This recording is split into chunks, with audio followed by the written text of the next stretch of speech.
Belajar kisah-kisah yang terjadi di Alkitab untuk diterapkan dalam kehidupan pribadi kita. Jangan lupa subscribe, nyalakan notifikasi, dan share link ke teman-teman.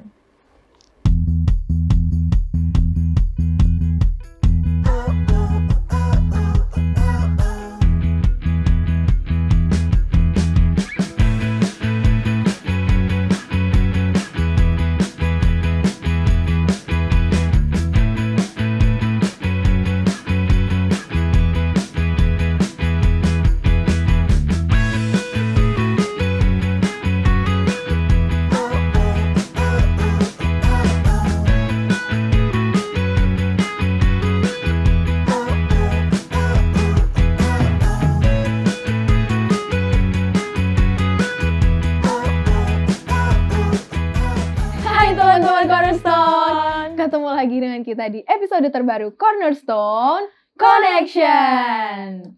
Nah, di sini masih bersama dengan aku Brenda Jane dan Sabil Halloween, Abi Binakia. Nah, jadi karena kita udah ramean di sini nih, baru bertiga. Gimana? Kita mau nanyain gimana kabarnya teman-teman dulu yang ada di rumah, teman-teman di sini. Sehat ya mereka, teman-teman yang di rumah. Ya, semoga sehat-sehat terus. Apalagi lagi hujan kayak gini kan. Betul sekali. Semoga kita juga sehat-sehat ya kakak-kakak. Ya, nah gimana nih? Pastinya di pelajaran yang di triwulan yang baru ini pasti selalu ada yang spesial yang teman-teman pasti apa tuh Kak? tunggu. Spesial. Apa tuh Kak? Karena pastinya ada yang berhadiah gitu deh. Kuis ya Kak? Iya, kuis berhadiah maksudnya. Belum itu kuis penasaran, berhadiah. tapi kayaknya mereka udah gak penasaran. Jadi teman-teman, jangan lupa untuk selalu saksikan terus pembahasan ini dari awal sampai akhir. Karena pertanyaan kuisnya ada di akhir segmen nanti. Nah, ya betul banget nih Kakak Sabil. Jadi cerita Alkitab apa lagi sih yang bakal kita ngomongin triwulan ini? Jadi Jadi pelajaran triwulan ini guys, asik. Tema utamanya adalah perjalanan Yesus. Terus judul pelajaran pertama buat triwulan ini adalah tidak seorang pun sendirian. Di mana inti dari pelajaran ini adalah tragedi pribadi yang menyakitkan, tidak membeda-bedakan orang. Nah, apakah kamu seorang wanita dan yang memiliki masalah kesehatan atau memimpin agama yang dihormati dengan putrinya sekarat? Allah dapat memberikan kelepasan dan kesembuhan jika kita bersedia datang kepadanya. amin. Nah, kita langsung masuk ke ceritanya. Sesudah Yesus menyeberang lagi dengan perahu, orang banyak berbondong-bondong datang lalu mengerumuni dia. Sedang ia berada di tepi danau, datanglah seorang kepala rumah ibadat yang bernama Yairus. Nah, ketika ia melihat Yesus, tersungkurlah dia di depan kakinya dan memohon dengan sangat kepadanya. Dia bilang, "Anakku perempuan sedang sakit, hampir mati. Datanglah kiranya dan letakkanlah tanganmu di atasnya, supaya ia selamat dan ia tetap hidup." Nah, lalu pergilah Yesus dengan orang itu. Oke, aku lanjutin ya Kak. Ya. Lalu orang-orang banyak berbondong-bondong mengikuti dia dan berdesak-desakan di dekatnya. Adalah di situ seorang perempuan yang sudah 12 tahun lamanya menderita pendarahan. Ia telah berulang-ulang diobati oleh berbagai tabib, sehingga telah dihabiskannya semua yang ada padanya. Namun, sama sekali tidak ada faedahnya, malah sebaliknya keadaannya makin memburuk. Oke, jadi dia ini udah dengar berita-berita banyak tentang Yesus. Maka di tengah-tengah kota, orang banyak itu mendekati Yesus dari belakang dan menjamah jubahnya. Sebab katanya, asalku jamah saja jubahnya, aku akan sembuh. Seketika itu juga berhentilah pendarahannya dan ia merasa bahwa badannya juga sudah sembuh dari penyakitnya. Wow. Nah, ya selanjutnya pada ketika itu juga Yesus mengetahuinya bahwa ada tenaga yang keluar dari dirinya. Lalu ia berpaling di tengah orang-orang banyak dan bertanya, "Siapakah yang menjamah jubahku?" Murid-muridnya menjawab, "Engkau melihat bagaimana orang-orang ini berdesak-desakan dekatmu dan engkau bertanya siapa yang menjamah aku?"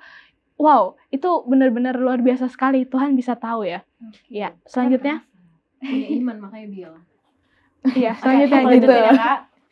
Lalu ia memandang sekelilingnya untuk melihat siapa yang telah melakukan hal itu. Lalu perempuan itu yang menjadi takut dan gemetar ketika mengetahui apa yang telah terjadi dalam dirinya. Lalu tampil dan tersungkur di depan Yesus dan dengan tulus memberitahukan segala sesuatu kepadanya. Maka kata Tuhan itu kepada perempuan, "Hai anakku, imanmu telah menyelamatkan engkau. Pergilah dengan selamat dan sembuhlah dari penyakitmu." Nah, ketika Yesus masih berbicara, datanglah orang dari keluarga kepala rumah ibadat itu dan berkata, yang tadi. "Anakmu sudah mati, apa perlunya lagi engkau menyusah-nyusahkan guru?" Tetapi Yesus tidak menghiraukan perkataan mereka dan berkata kepada kepala rumah ibadat itu, "Jangan takut, percaya saja." Lalu Yesus tidak memperbolehkan seorang pun ikut serta kecuali Petrus, Yakobus, dan Yohanes, saudara Yakobus. Mereka tiba di rumah kepala rumah ibadat itu dan di sana dilihatnya orang-orang ribut, menangis, meratap dengan suara yang nyaring. Sesudah ia masuk, ia berkata kepada orang-orang itu, "Mengapa kamu ribut dan menangis? Anak ini tidak mati, tapi tidur." Tapi mereka malah menertawakan dia. Maka diusirnya semua orang itu. Lalu dibawanya ayah dan ibu anak itu dan mereka yang bersama-sama dengan dia masuk ke kamar anak itu. Lalu dipegangnya tangan anak itu, katanya, "Talita kum," yang berarti, "Hai anakku, aku berkata kepadamu, bangunlah." Dan seketika anak itu juga bangkit, berdiri, dan berjalan. Dan selanjutnya apa Kak Brenda?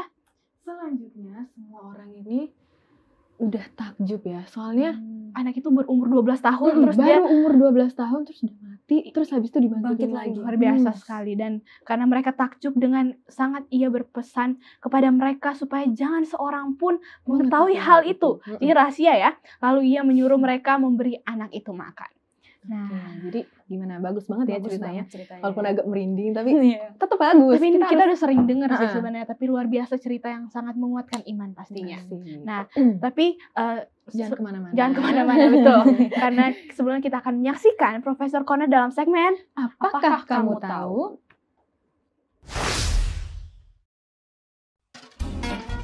Apakah kamu tahu? Tidak ada yang kebetulan di dunia ini. Di mana kamu dilahirkan, siapa orang tuamu, di mana kamu besar dan hidup. Apa suku dan kebangsaanmu? Allah punya rencana dalam menciptakan kamu. Terlepas dari apakah orang tua kamu baik atau tidak, Allah tahu ayah dan ibumu itu memiliki susunan genetik yang tepat untuk menciptakan kamu. Persis seperti apa yang ada dalam pikirannya. Mereka punya DNA dan Allah perlu untuk menciptakan kamu.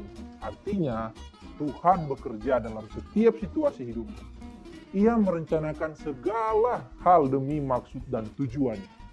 Itu dia informasi yang Profesor Corner bisa bagikan hari ini.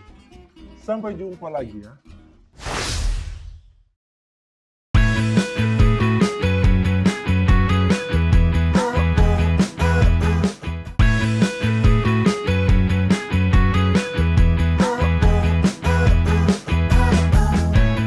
kembali lagi di Cornerstone Connection. Nah, program ini hadir untuk selalu membimbing kamu dalam mempelajari Alkitab lebih dalam lagi. Dan di segmen ini kita juga telah hadir seperti biasa, the one and only, yaitu Pendeta kita. Pendeta siapa? Pendeta Benny. Tambunan. Halo pendeta, apa kabar Halo, pendeta? pendeta. Sehat-sehat ya. Sehat, puji Aman-aman Tuhan, semua. pendeta. Pendeta apa kabar? Udah Baik-baik, tadi, sehat-sehat. Iya, pendeta Apa, semoga ulang selalu lagi. sehat ya. Iya. Nah, saat ini kita masih lanjut membahas pelajaran yang pertama dengan judul Tidak Seorang Pun Sendirian. Dan ayat inti kita terdapat dari di mana Kak Brenda? Terdapat di dalam Markus 5 ayat 27 sampai 29. Oke. Apa nih? Boleh Kak Brenda baca kali ya? Alfa dan Omega dulu, Besti. Oh iya. Salah ya. Kakaknya nggak konsen Oke. nih. Matius 5 ayat Markus Oh 5. iya Markus, astaga. Markus 5. Maaf. Markus 5 ayat 27 sampai 9. 27 sampai 29. Dia sudah mendengar berita tentang Yesus, maka di tengah-tengah orang banyak itu ia mendekati Yesus dari belakang dan menjamah jubahnya. Sebab katanya, asal kujamah saja jubahnya, aku akan sembuh. Seketika itu juga berhentilah pendarahannya dan ia merasa bahwa badannya sudah sembuh dari penyakitnya.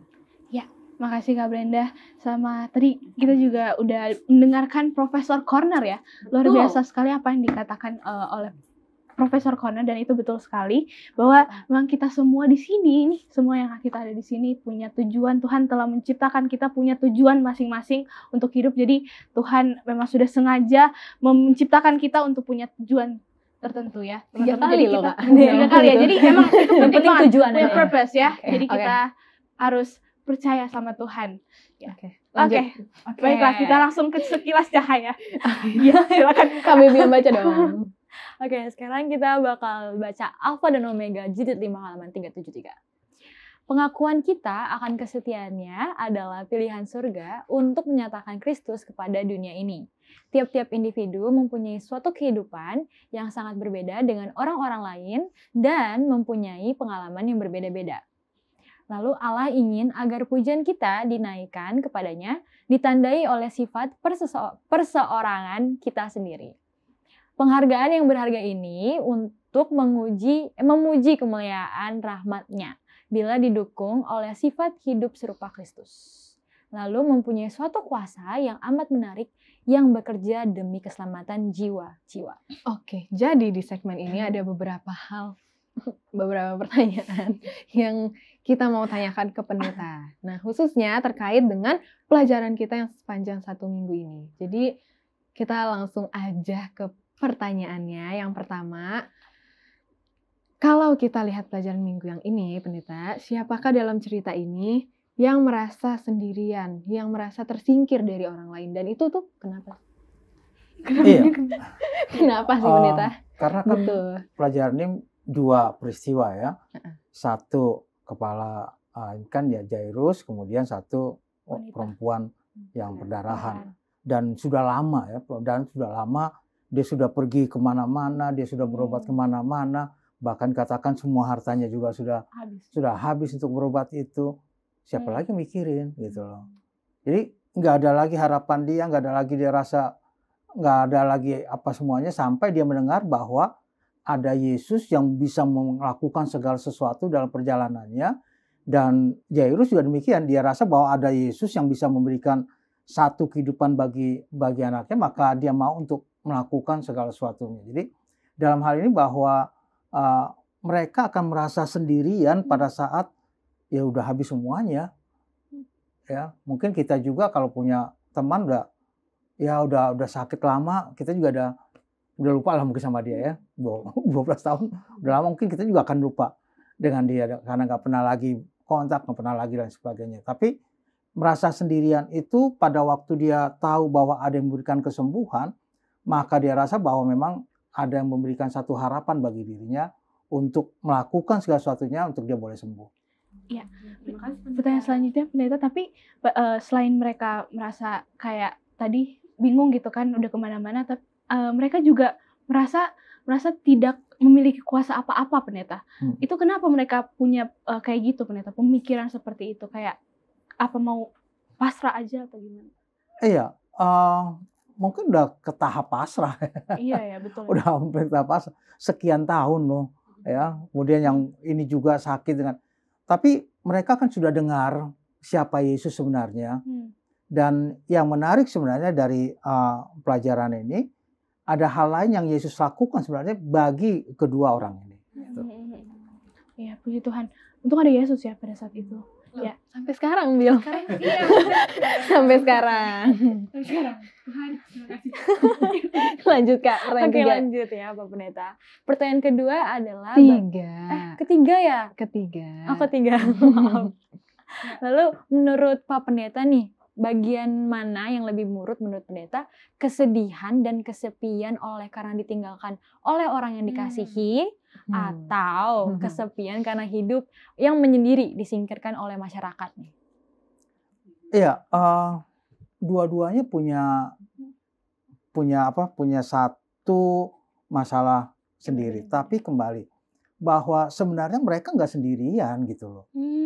Betul. Dan kalau kita baca beberapa referensi, juga tulisan dari Nubuat katakan, pada saat wanita itu mendekati kepada Yesus, maka pada saat yang sama sebenarnya Yesus juga mendekat kepadanya.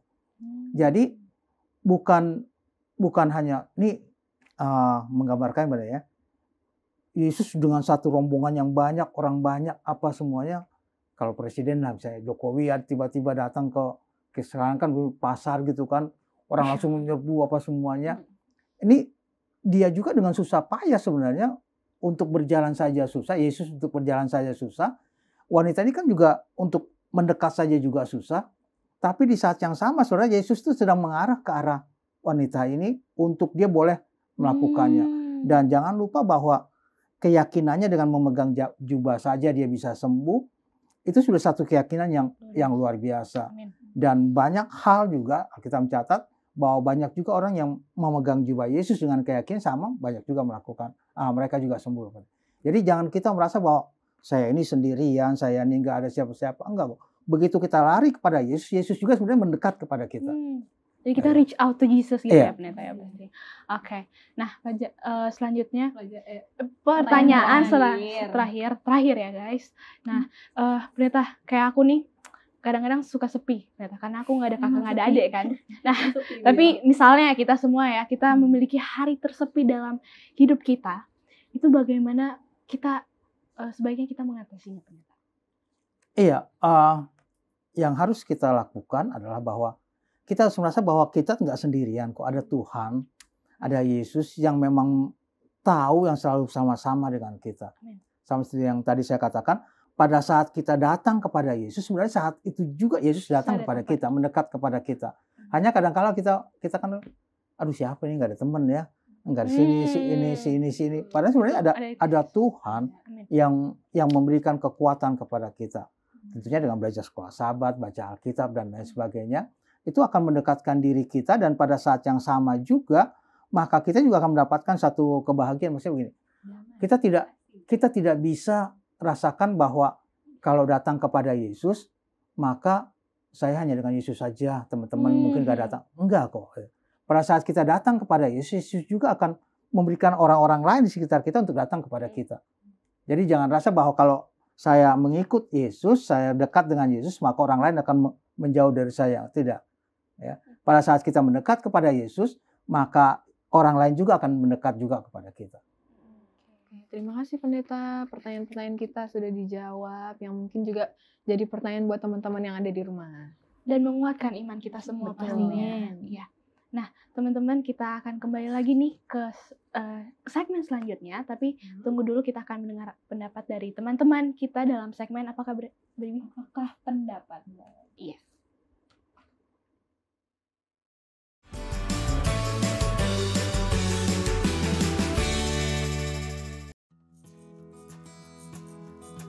Nama aku Intan Romauli dari kelas 11 IPA dan aku dari SMA Perguruan Advent 14 Bekasi. Halo, perkenalkan nama saya Yonatan Levi Nugroho.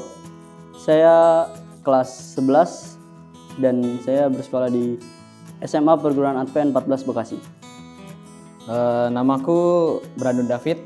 Aku berada di kelas 11 IPA dan bersekolah di SMA Perguruan Advent 14 Bekasi. Jadi nama saya Vincent Pasaribu, saya dari kelas 10 jurusan IPA dan sekolah saya di Perguruan Advent 14 Bekasi. Dua hal yang membuat aku unik, mungkin salah satunya aku suka mengambisi hal yang tidak berbakat di dalam diri aku, kayak aku gak bisa fisika nih, tapi aku jadi mengambisi itu karena aku tidak bisa. Jadi kayaknya itu suatu hal yang istimewa karena jadi aku jadi makin mengambisi hal yang harusnya aku gak bisa malah jadi bisa. Membuat saya unik mungkin di diri saya itu yang pertama perilaku saya, Bang. Karena saya di depan orang yang belum saya kenal itu perilaku saya sangat pendiam. Tapi kalau yang sudah saya kenal itu beda lagi, Bang, bisa bercanda-canda. Yang kedua lalu itu tatapan. Saya tidak bisa menatap seseorang, Bang. Dua hal yang membuat aku unik. Mungkin yang pertama, aku kidal. Jadi kiri dari lahir aku nulis dan semuanya pakai tangan kiri. Dan yang kedua mungkin seorang yang bisa dibilang introvert.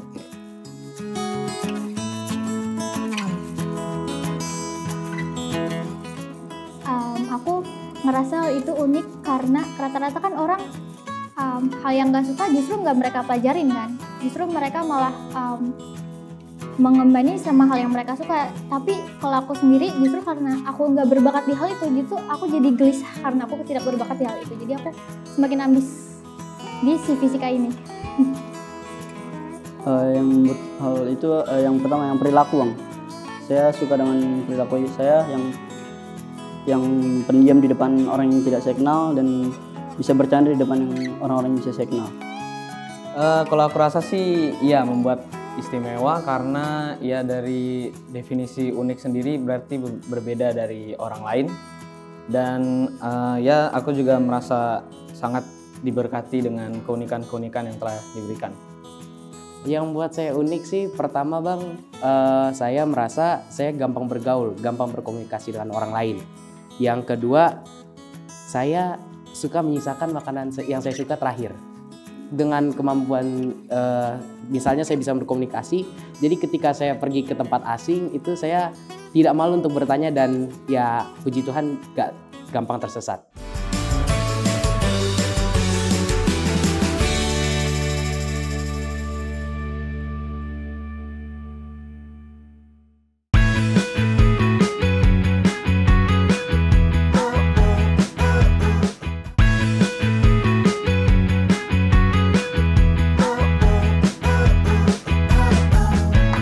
Oke, kembali lagi di Cornerstone Connection. Nah, itu dia teman-teman tadi tanggapan dari teman-teman kita Cornerstone, sangat menarik sekali dan luar biasa. Unik sekali. Unik sekali. Tadi ada yang apa aja, Bel? Coba. Tadi ada yang aku ingat, tadi ada yang wah, sekali aku tidak kidal, ingat ya. ada yang kidal. Sampai tadi ada yang nyusahin makanan terakhir. Itu paling unik menurut saya ya, apalagi kulit ayam ya. Enggak jangan. Enggak relate, tapi maksudnya ya kalian semua unik di mata Tuhan dan itu luar biasa sekali karena kan kita semua ciptaan Tuhan. Kami nggak boleh tolong bantu, ini sudah bingung saya. Oke, jadi karena pendapat kita tadi kita udah ngeliatin pendapat teman kita, udah nggak kerasa nih, ini udah di akhir segmen. Ya. Lanjutin dong. Oh iya. Lanjutin baby. Oke. Iya, aku lagi sedih nih soalnya udah terakhir soalnya. Oke. Nah, Pendeta Benny bisa berikan kesimpulan nih dari pelajaran kita triwulan ini. Iya, kepada kita semua pelajaran kita triwulan ini mengenai perjalanan Yesus, dan pelajaran pada minggu ini memberikan tidak seorang pun sendirian. Jadi tidak seorang pun sendirian, bahwa kita ini memang tidak sendirian, walaupun masing-masing punya keunikan, punya keistimewaan masing-masing. Jadi jangan rasa bahwa saya mesti ada yang sama nih, mesti ada begini, tidak. Semua kita memang unik diciptakan oleh Tuhan, dan lain pihak bahwa kita tidak sendirian, ada Tuhan yang selalu menyertai kita. Pada saat apapun, pada saat kesepian apapun, pada saat penderitaan apapun, pada saat sakit apapun, jangan lupa lari kepada Tuhan. Karena Tuhan, pada saat kita lari padanya, Tuhan juga akan mendekat kepada kita dan Dia akan memberikan kesembuhan, bahkan apapun kerisauan dalam kehidupan kita. Terima kasih pendeta kesimpulannya. Oke, jadi kayak tadi di segmen pertama kita bilang, saya bilang sih, ada kuis berhadiah. Terus kita harus dengar baik-baik pertanyaannya. Iya. Ini BTW ini beneran ya, kuisnya beneran, ada hadiahnya beneran, ada FB aku pas di live dapat guys. Jadi teman-teman percaya ini bahwa ini. Tapi bukan kayak waktu itu yang kita bilang ya, hadiahnya kunci rumah, bukan kunci rumah. Udah hadiahnya makanya menang dulu. Silakan Kak pertanyaannya. Oke. Pertanyaannya aku bakal bacain 2 kali, jadi kalian harus denger ya. Pertama, siapakah nama kepala rumah ibadat yang tersungkur di kaki Yesus? Aku baca lagi 1 kali. Siapakah nama kepala rumah ibadat yang tersungkur di kaki Yesus? Oke. Lanjutin. Oke. Jadi, teman-teman dapat menulis jawabannya dengan membalas story IG Hope Channel Indonesia dengan format #Cornerstone1. Spasi jawaban. Iya, aku lupa. Contohnya nih, misalkan jawabannya adalah Mamat ya. Itu sekali contohnya. Contohnya Mamat. Oke. Jawabannya contohnya Mamat. Terus baru kalian ketik apa tuh Kak? Hashtag Cornerstone 1 spasi jawaban Mamat. Jadi buruan ketik jawabannya dan menangkan hadiahnya. Dan untuk melihat pemenangnya, teman-teman langsung bisa lihat di story Instagram Hot Channel Indonesia. Dan teman-teman ini paling penting jangan lupa untuk memakai hashtag ya. Kalau kalian jawabannya pun udah benar tapi nggak pakai Hashtag itu kalian tetap salah. Jadi harus Hashtag. Oke, terima kasih buat kakak yang sudah bacain. Sekarang kita mau minta tolong pendeta buat doain kita. Oke, kita berdoa. Bapa di surga, kami terima kasih karena pelajaran yang Tuhan berikan. Kami terima kasih karena Tuhan telah menciptakan kami dengan masing-masing kami dengan unik. Dan kami terima kasih bahwa janji Tuhan kami tidak sendirian. Apabila kami datang kepada Tuhan, maka Tuhan akan mendekat juga kepada kami, bahkan memberikan segala sesuatu yang kami butuhkan dalam segala aspek kehidupan kami. Bapa dalam surga, kami berdoa bagi semua orang-orang muda dimanapun mereka berada. Tuhanlah yang menuntun, Tuhan yang memberkati, dan Tuhan melindungi. Tuhan juga boleh memberikan kesembuhan bagi mereka yang sakit. Dan Tuhan juga memberikan jawaban bagi doa-doa mereka apabila mereka berseru kepada Tuhan dan memohon bantuan Tuhan. Agar kami semua boleh bersuka dan bergembira bersama-sama dengan Tuhan. Karena kami berdoa dalam nama Putra Yesus Kristus, Tuhan dan Juru Selamat kami. Amin. Oke lah, itu terima kasih. Oke, itulah pembahasan pelajaran Cornerstone kita sepanjang pekan ini bersama teman-teman studio dan pendeta. Terima kasih banyak. Sudah berakhir ya akhirnya. Nah, teman-teman semangat terus dalam mempelajari Alkitab dan apakah Baby? Dan bagikanlah pekabaran yang indah ini kepada semua orang karena banyak janji dan pengharapan yang Tuhan tulis buat kita semua. Oke. Terima kasih buat buat teman-teman Hot Channel, buat pendeta juga, dan ya teman-teman yang di rumah yang selalu setia menonton kami dan belajar firman Tuhan melalui Cornerstone Connection.